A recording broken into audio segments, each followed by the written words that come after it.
compte de payer des déchets Leeds. Personne sur le comité en environnement. Mme Morin a été conseillère ici, à la GOM, et présidente du comité, donc elle souhaitait continuer à s'impliquer. Et Mme Touchette a un bagage en environnement. Donc, je vais vous envoyer son petit. Ça fait un petit bout que je n'ai pas vu son CV. Je ne sais pas, M. Rajat, si vous voulez rajouter quelque chose par rapport à ça. Mais, en fait, on est bien fiers qu'il y ait des candidats qui se présentent. On fait souvent une première classification. Là, ça veut dire que ces deux candidats-là, on les nomme. Possiblement que pour le poste à combler qui reste, on va possiblement faire une présélection et rencontrer les gens en entrevue pour compléter.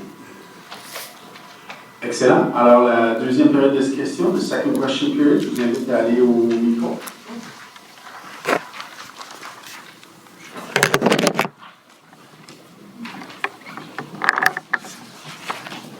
Vous m'entendez? Oui. Oui, je voulais savoir par rapport à des rapports de comité. Oh, excusez, Françoise Stanton. Citoyenne. Par rapport à vos comités, là, vous ne donnez pas de détails. Disons que le rapport du service d'urbanisme, est-ce que c'est les résolutions qui sont après? Vous ne dites pas qu'est-ce que vous avez. Un résumé, rapport de... Parce que vous aviez dit que vous auriez beaucoup de transparence et j'ai remarqué, moi j'ai suivi beaucoup l'an dernier les séances du conseil, puis on ne sait jamais ce qui se passe dans les comités. Dépôt du rapport du comité, dépôt du rapport des services publics, dépôt du rapport de ci, et y a-t-il moyen de faire un petit résumé, qu'on sache ce qui se passe au moins, c'est d'un ennui total comme ça, là? Oui, ça s'en vient. Ça s'en vient dans les prochaines semaines, les prochains mois. Il y a de plus en plus d'informations, comme l'avis de motion ce soir pour les finances. C'est une première. Il a été disponible avant la réunion sur le site des travaux publics. On travaille également pour que les dérogations bilan seront là. Puis il y a des petits sommaires de rapports là, qui s'en viennent dans les mois à venir. Ben oui, ça serait utile. Sinon, à quoi ça nous sert de savoir que vous déposez un rapport? Vous on ne sait pas quel travail a été fait. Mais si vraiment ça vous intéresse aussi à court terme, vous pouvez demander les rapports qui ont été déposés dans les derniers mois. Mais je suis d'accord avec vous qu'il y a des petits rapports, des présentations qui s'en viennent, là, des petits sommaires. Et on a demandé, parce que je trouve que le gabarit qui est présentement présenté aux élus ne se porte pas bien au niveau de la présentation à l'écran. Fait que la demande à la direction générale, c'était de bonifier un peu. On va leur laisser le début de l'année pour commencer. Mais oui, effectivement. Mais c'est une information qui est quand même publique. Vous pouvez avoir accès, mais je suis totalement d'accord avec vous. Oui, l'information est publique sur votre site. Sur les sites, on voit les rapports des comités. Mais je ne sais pas... Pas tous, non, pas tous. Non, pas tous. Et souvent, c'est des grandes lignes très générales qui ne donnent pas... C'est presque pas de contenu, c'est très froid. Oui. C'est pas explicatif. Puis pourquoi vous rayez les noms des personnes qui font des propositions qui sont en noir? Je comprends pas, là. Est-ce que c'est honteux de faire des propositions sur des comités? Ben, ça, c'est selon la protection de la vie privée et ainsi de suite. Là, c'est tout régi là, par... c'est pas nous qui décidons...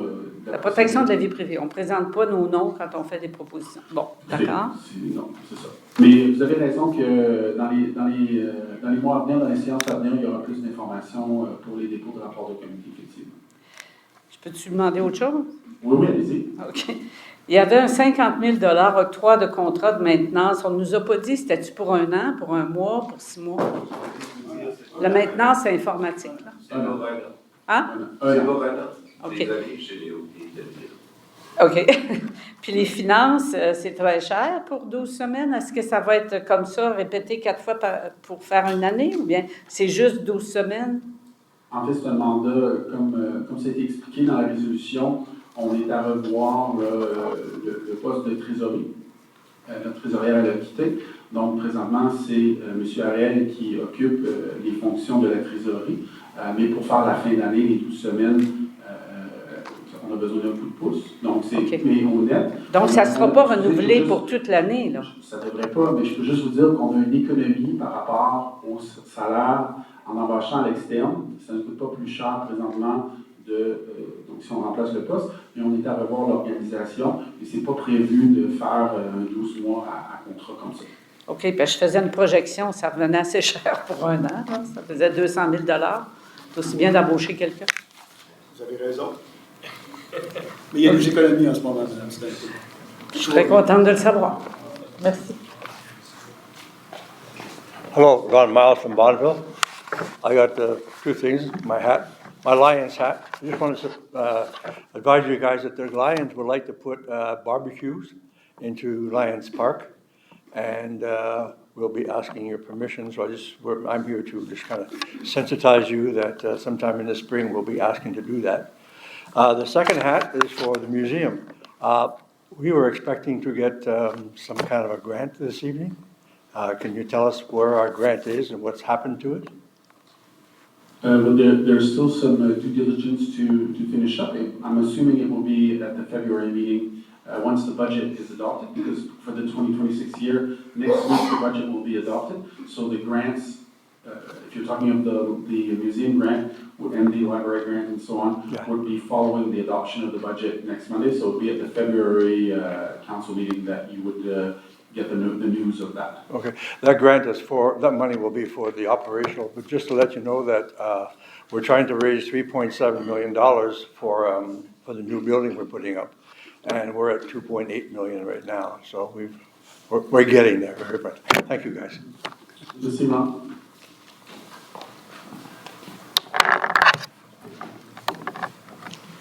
Bonsoir, Alicia Southall Knowlton. Concernant votre point 3.1.1, les comptes à payer, je crois que c'était conseiller Laplante qui a mentionné deux chiffres. Un chiffre d'à peu près 970 000 et ensuite un total de 1 million quelque chose. La première question, c'est le chèque de 970 000. Vous pouvez préciser le montant, si j'ai bien compris.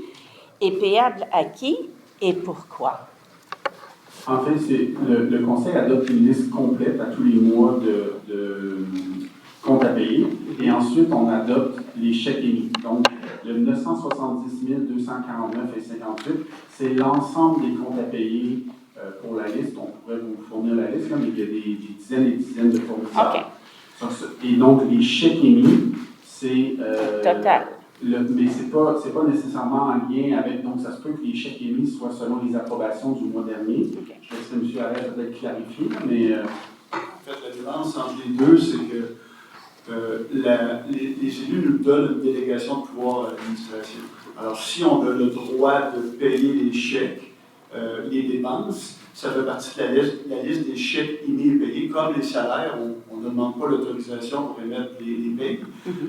Tous les versements aux compagnies d'assurance, à la MRC, aux instituts gouvernementaux, on a l'autorisation de le faire et on a une délégation de pouvoir également. Tout ce qu'on n'a pas de délégation de pouvoir, ça va dans la liste des comptes à payer que les élus doivent autoriser parce qu'on n'a pas l'autorisation de le faire. Donc, à chaque mois, il y a deux listes. Des chèques qui ont été émis par l'administration à cause qu'ils ont l'autorisation et des chèques et des dépenses qu'on n'a pas l'autorisation que les élus autorisent via la résolution. OK, parce qu'il me semble que dans le passé, quand on parlait des chèques émis, on nous mentionnait des montants et des... En fait, il me semble que c'était le cas. À l'occasion, on le fait. À l'occasion, les élus vont le faire si, admettons qu'un paiement, parce qu'on a un budget de 20 millions, donc il faut s'attendre à peu près à 20 millions divisé par 12 de dépenses par mois. Et il y a certains mois qu'on a 3 millions de chèques à payer, et les élus, on les informe, puis on sait qu'entre autres, la SQ, 2 paiements par année, 1,5 million par paiement. Donc, les élus informent les citoyens qu'il y a un chèque extraordinaire. Mais sinon, moi, je ne me rappelle pas que les élus ont parlé de chèques spécifiques.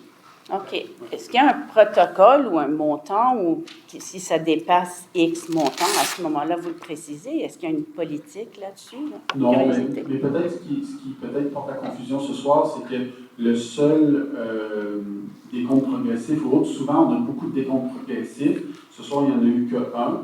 Donc peut-être c'est de là où... mais pour les chèques émis et les comptes à payer, il n'y a pas de consigne ferme. C'est simplement quelqu'un qui dit, d'habitude, les chèques émis, c'est 1 million que. Quand on tombe à 2-3 millions, c'est à ces moments-là qu'on se permet de donner une précision. OK, je vous remercie pour la précision. Deuxième question, il me semble que vous avez mentionné tantôt que vous êtes en train de revoir si on va engager un remplacement pour Mme Caroline Cusson. Est-ce que j'ai bien compris? Ce que j'ai dû dire, ce que je voulais dire, pardon, c'est qu'on est à revoir l'organisation du département des finances et certainement qu'il y aura des annonces, on l'espère prochainement, pour combler le poste. Pour combler le poste. D'accord. Merci beaucoup. Bonsoir, bonne année à tous. Concernant le point 3, Chantal Brodeur, rue Papineau, Norton. Concernant le point 3.1.4, ressources humaines, au niveau de l'engagement des nouveaux pompiers volontaires et de la désignation des nouveaux membres, ainsi que du premier répondant ou première répondante, est-ce que ce sont tous des résidents de Lac-Brome? Non, au niveau de l'entente que nous avons avec le syndicat, il y a des désignations de lieux, donc on couvre aussi le territoire de Bron. Donc il y en a là-dedans qui sont des résidents de Bron et un qui est un résident de Sutton, ce que je m'abuse. Donc il y aura une lettre d'entente, le syndicat est au courant. Et ce pompier-là, par contre, la majorité des 4 sur 5, je crois, ou 3 sur 5 ont déjà leur formation et ont des disponibilités pour les disponibilités que nous, on a besoin pour eux. Donc, ça nous permet de bonifier le nombre de pompiers avec un court laps de mise en service, puisque la majorité d'entre eux sont déjà formés. Parfait. Je voulais juste apporter un point. On m'avait mentionné qu'il y a une réglementation gouvernementale qui insiste sur le fait que soit pompiers ou volontaires, au premier répondant, à moins que je me trompe, doivent résider sur le territoire de Lac-Brome. Il n'y a pas de réglementation à cet effet. L'entente que nous avons au niveau du syndicat des pompiers, il y a un encadrement par rapport à ça. Mais pour la personne qui n'habite pas ici, ils sont informés et on s'attend à une lettre d'entente sans problème. OK, merci beaucoup. Rebonsoir. Adèle Hébert. Demande des modifications extérieures 4.3.1. Si on peut remettre la photo de ce qui est demandé pour cette modification. 122 rue Victoria. On n'y est pas encore. Oui, c'est ça. Alors, j'ai pas tellement bien compris parce que c'est. Maintenant, on n'est plus là-dessus. On est là-dessus. En fait, je vais aller. C'est en arrière ici. Il y a des modifications. Peut-être Claude. Là, cette maison, c'est un chef-d'œuvre architectural. Je ne sais pas si vous êtes au courant, mais c'est une maison très spéciale.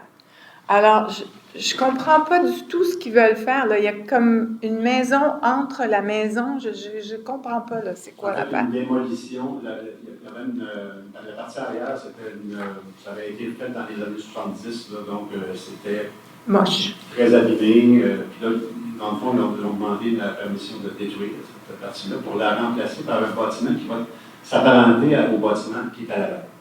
Donc, qui vont respecter l'architecture donc, de la maison. Et ils vont aussi lier ces deux bâtiments-là, donc l'ancien et le nouveau qui va être bâti à la place de l'ancienne verrière, on va dire, par un bâtiment qui a une allure un peu plus moderne. Et donc, c'est ça qui est le projet. OK. Parce que, en tout cas, c'est pas trop clair. Donc, vous démolissez le milieu du building. On démolit le citoyen démolit l'arrière. Oui, oui, c'est ça. Qui n'a pas de valeur architecturale, parce que c'est un bâtiment qui a été ajouté dans les années 60, je pense. Mais là, vous allez mettre quelque chose. Ben, eux, ils vont mettre, et vous avez permis qu'ils mettent, quelque chose de moderne, qui vient s'ingérer dans quelque chose de. C'est exactement ça. C'est exactement ça. C'est Ouais. ça ici. C'est exactement ça, la partie entre les deux. Oui. Si on regarde les fenêtres, ça ne concorde pas du tout avec les fenêtres qui existent déjà. La porte fait, encore une fois, très moderne. Ça ne concorde pas du tout avec la galerie à moustiquaire. En tout cas, c'est dommage parce qu'on mélange, encore une fois, du moderne avec des choses très précieuses qui n'existent plus. Et je trouve que le comité aurait pu peut-être faire quelques petites modifications sur le plan garder l'aspect moderne à l'intérieur et une certaine modernité à l'extérieur, mais quand même être plus conforme à ce qui existe déjà. En fait, il y a eu des itérations, donc le CCU a Demander des demandé changements. des modifications, puis il y a eu plusieurs modifications. Mais cette façon de faire l'architecturale, de lier par un bâtiment plus moderne deux Oui, c'est la bâtiments, mode. ben, c'est Oui, quelque je chose qui est, je dirais, reconnu là, par les architectes. Mais tout en gardant une modernité, j'aurais aimé voir des fenêtres qui sont plus rapprochées du modèle des fenêtres qui existent déjà. Et la hauteur du toit aussi, qui détonne un peu par rapport à ce qu'il y a déjà là. Ce sont tous des petits détails qui font en sorte que ça étonne. Quand on voit ça, ça nous étonne, tout simplement. On se dit, ben pourquoi? Vous allez le voir, vous n'allez pas le voir, ça c'est à l'arrière. Oui, je comprends. Mais c'est là pareil. Et il y a aussi, peut-être pour rajouter, là, je ne sais pas si dans la devanture, je ne sais pas si on voit une vue de la devanture. On voit Vous voyez là, que les mains courantes sont angulées. Oui. Et dans le fond, ce qui a été... Ça a été modifié. Dans la version originale, Ouais. les mains courantes n'étaient pas de ce type-là. C'est pour ça que, dans le fond, le CCU est d'accord avec de revenir donc, à l'architecture originale. Donc, il y a des choses qui ont été... Oui, ça, je n'ai pas de problème avec les mains courantes. C'était vraiment avec l'ajout à l'arrière, même si on ne le voit pas.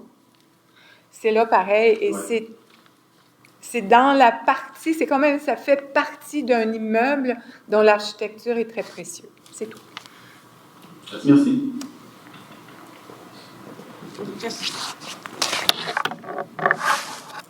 Alicia Sarfal once more. In connection with this building, actually, I was just curious if you could tell us if or how, or whether, the recommendations, the approval that you've given for this building, what they have proposed, the owners have proposed to do, how it conforms or whether it conforms to the architectural guidelines for heritage properties that I think were presented in December, right? There was a public meeting where the consulting firm came and explained some of the rules, okay?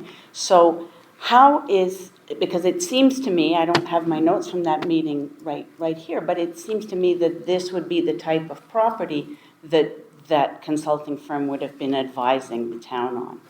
So can you explain to us how this proposed change, how it fits with the guidelines that are being implemented for heritage buildings? So just to start off, and Mr. Rajat can add if he wishes, but you are correct that this would be in the important patrimonial type of building that we would look at.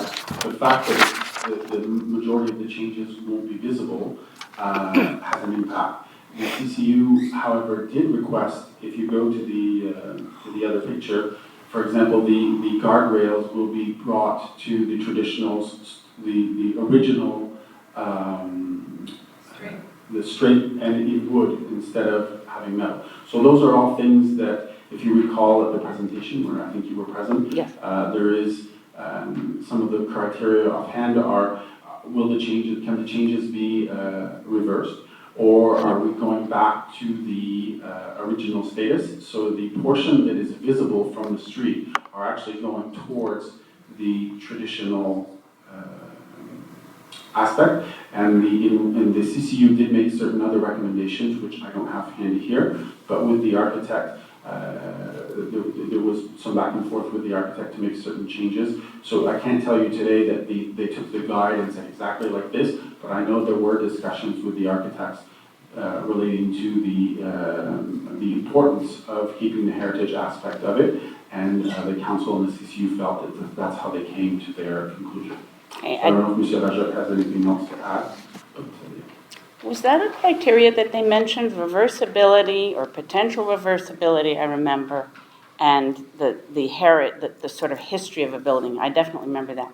I don't remember there being a nuance brought concerning whether or not something was visible from the street. Because it's not invisible. It may not be visible from the No. street. I don't remember that. But it may not be in the presentation, but I know that in the discussions that we have had in the past, the impact on the heritage, not status, it's not the correct word, but the importance of, if it's not as visible from the road, there's a whole debate also, not necessarily on this property, but for PEAs, for example, on changing of siding, if you won't see it from the facade, what importance should it have in terms of the analysis? So perhaps it's not written in the guide, but I know it was part of the discussions.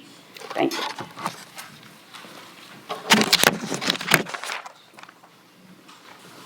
Alors, prochain rendez-vous, next get-together is next Monday night, lundi soir prochain, pour le